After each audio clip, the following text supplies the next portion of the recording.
প্রতিটা রুহু, প্রতিটা মানুষ মালাকুল মাউতকে দেখতে পায়। আপনিও দেখবেন, আমিও দেখব। মুমিনদের কাছে এসে মালাকুল মাউত একজন যুবকের বেশে সাদা ধবধবে জুব্বা পরে সুগন্ধি মেখে মুমূর্ষু ব্যক্তির শিয়রে বসে বলে, ইয়া আইয়াতুহান নাফসুল মুতমাইন্নাহ, হে প্রশান্ত আত্মা, উখরুজি ইলা মাগফিরাতুল্লাহি ওয়া রিদওয়ানি, আল্লাহর ক্ষমা আর দয়ার দিকে বের হয়ে আসো।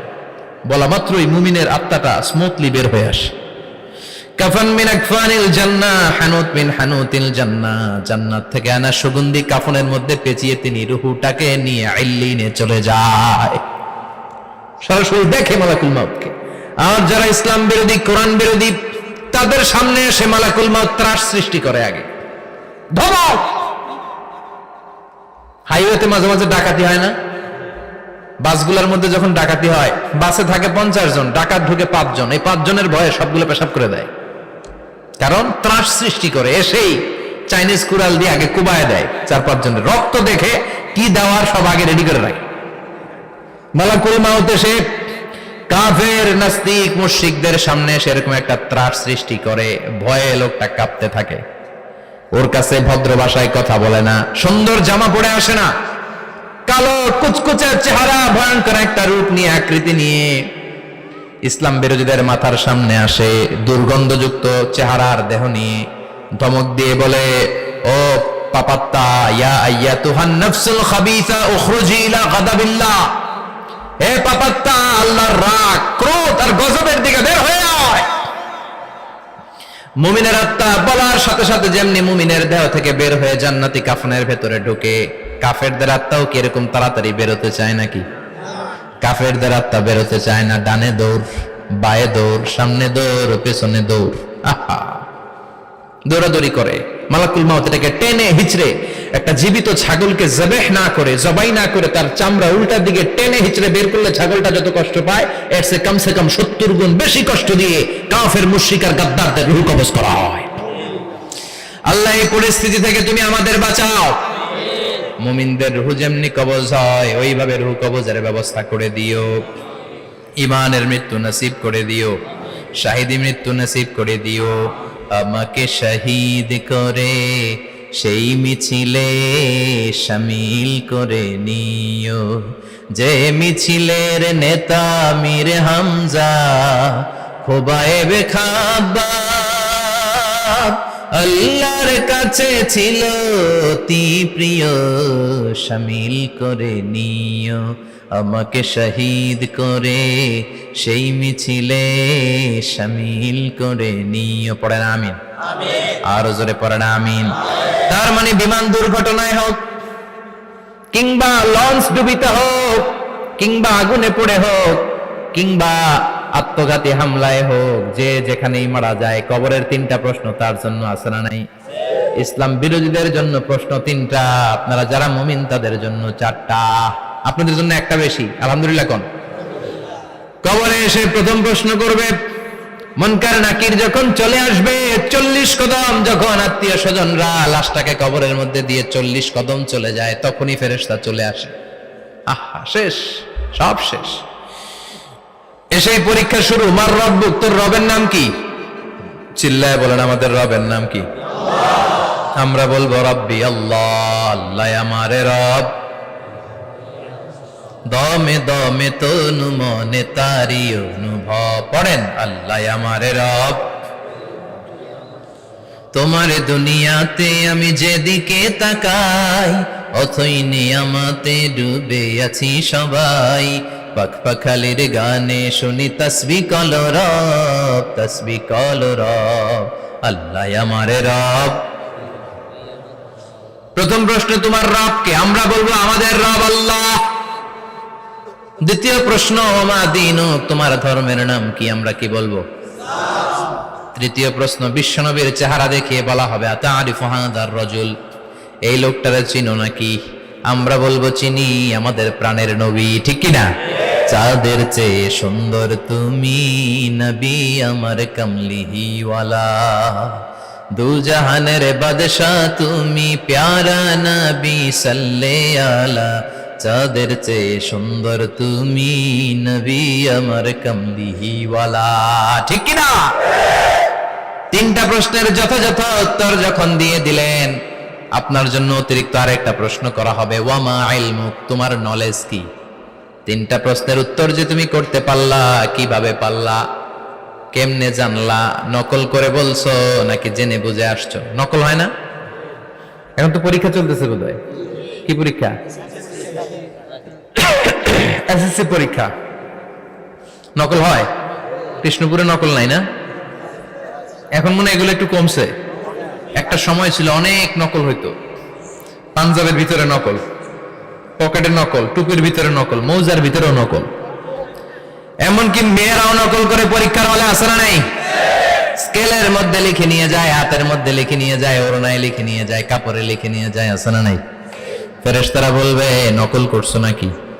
কেমনে জানলা? তিনটা প্রশ্নের উত্তর তুমি কেমনে বললা?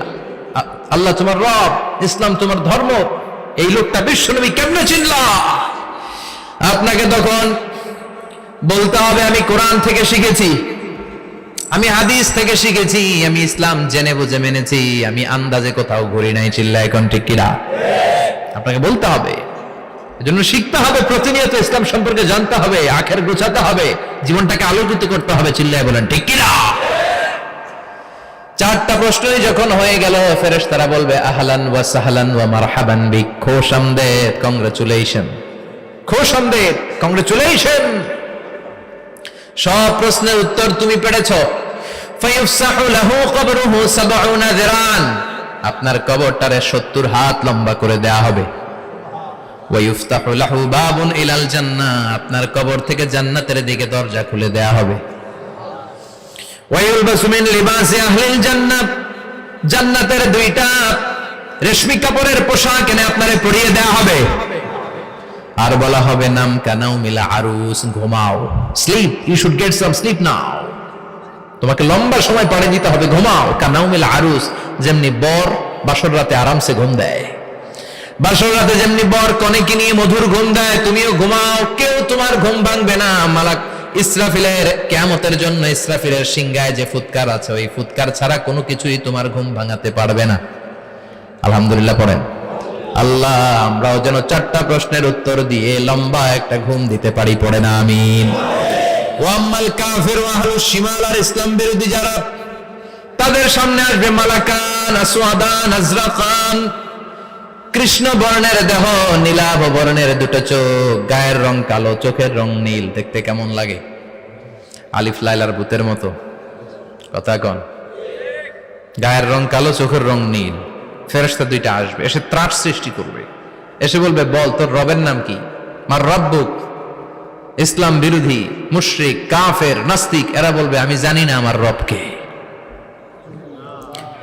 আমি জানি না, আমি তো আজীবন শুধু চেয়ার করেছি, মদ খেয়েছি, আমি ধর্ষণে সেঞ্চুরি করেছি দুনিয়ার বুকে, আমি টেন্ডারবাজি করেছি, চাঁদাবাজি করেছি, আমি মাস্তানি করেছি, আমার দাপটে এলাকার ইসলাম প্রিয়রা বাসায় ঘুমাতে পারে না। আমি ছিলাম টেন্ডারবাজ, আমি ছিলাম গডফাদার, সন্ত্রাসীদের লিডার, আমি ছিলাম ডন 1 2 3 সব, আমি ছিলাম ডনের ডন, আমি ছিলাম মাস্তান, রংবাজ। রব টব কি আমি তো জানি না। লাদ্রি লাদ্রি, আমার জিজ্ঞেস করো না। আবার প্রশ্ন করা হবে ওয়ামা দীনুক, তোর ধর্মের নাম কি? বলবে লা আদরি, আমার কোনো ধর্ম নাই, আমার কোনো ধর্ম নাই, আমি শুধু মৌজ মাস্তিতে ছিলাম, আমি আনন্দ ফুর্তি করেছি, ইসলাম নিয়ে আমার মাথা ব্যথা ছিল না, আজীবন ইসলামরে আমি বাস দিয়েছি। চিল্লায় বলেন ঠিক কিনা? ইসলাম বিরোধীদের সাথে ছিল আমার চলাফেরা, আমার সব সাঙ্গপাঙ্গ ছিল গুন্ডা বদমাশ, ইসলাম বিরোধী। রব কি, ইসলাম কি, এগুলো আমি জানি না। আমার এগুলো জিজ্ঞেস করো কেন? ধর্ম কি আমি জানি না, আমি কিচ্ছু মনে করতে পারছি না। 3 নাম্বার প্রশ্ন করা হবে আতারিফু হাযার রাজুল, দেখো তো এই লোকটারে চিনো কিনা? কয় না, চিনি না, তবে মনে হয় এই লোকটারে দুনিয়ার বুকে আমি গালি দিতাম, এই লোকটার বিরোধিতা করতাম, ব্লগের মধ্যে এই লোকটার ব্যাপারে কুৎসা রটনা করতাম, এই লোকটার কার্টুন বানিয়ে আমি হিংসা ছড়িয়ে দিতাম, এই লোকটার ব্যাপারে আমি এলাকার মধ্যে অপপ্রচার চালাতাম। ফেরেশতারা বলবে তাই, এই ছিল তো ডিউটি, দাঁড়া এখনই আমাদের খেলা শুরু, এখনই শুরু। ফায়ুতরাকু বিমাতারিক মিন হাদিদ, লোহার একটা হাতুড়ি দিয়ে মাথা থেকে পা পর্যন্ত পিটানো হবে, পিটিয়ে ওর গোশতের হাড্ডিগুলোকে থেতলে ফেলা হবে। ওয়ায়ুকালু লিল আরদি ইলতাইমি, কবরের দুই পাশের মাটিরে বলা হবে এবার দুই দিক থেকে তোরা চাপ দে। চাপ দেয়া হবে, ধাক্কা ধাক্কি করেও সে সুবিধা করতে পারবে না। মাটি আস্তে আস্তে আস্তে আস্তে দেহের দুই দিকে লেগে এমন জোরে দুইটা চাপ দিবে, ফাতাখতালিফা আদলাউহু, তার ডান পাশের পাজরের হাড্ডি বাম দিকে ঢুকে যাবে, বাম দিকের হাড্ডি ডানে চলে যাবে। বিশ্বনবী বললেন এই হাতুড়ি দিয়ে পিটানোর শাস্তি, কবরের চাপ দেওয়ার শাস্তি চলতেই থাকবে হাত্তাল কিয়ামা, কিয়ামত পর্যন্ত। আল্লাহ এই কবরের শাস্তি থেকে আমাদের বাঁচাও। আমরা এই আযাব পেতে চাই না, আমরা যেন ঠিকভাবে কবরের 4টা প্রশ্নের উত্তর করে দিয়ে লম্বা ঘুম দিতে পারি। আল্লাহ তুমি তৌফিক দাও। এজন্য আল্লাহ বললেন গোলাম দুনিয়া নিয়ে পাগল হয়ে থেকো না, এই দুনিয়ার জীবন আসল জীবন নয়, আসল জীবন হলো কবরের জীবন। জোরে বলেন ঠিক কিনা? এই জন্য মাঝে মাঝে কবরে যাবেন, কবরস্থানে দাঁড়িয়ে চিন্তা করবেন এই জায়গায় আমারও আসতে হবে। দিন যাবে, রাত আসবে, বৃষ্টি হবে, শীত আসবে, কেউ আমার দেখতে আসবে না, একা থাকতে হবে। একা, বড় একা, অন্ধকার, বড়ই অন্ধকার। ওই কবরের জীবনের সামান গোছানোর দরকার আছে না নাই? ওই কবরে সুখে শান্তিতে থাকতে চাইলে নামাজ পড়ার দরকার আছে না নাই? কোরআন পড়ার দরকার আছে না নাই? ছেলে মেয়েগুলোরে মানুষের মতো মানুষ করার দরকার আছে না নাই?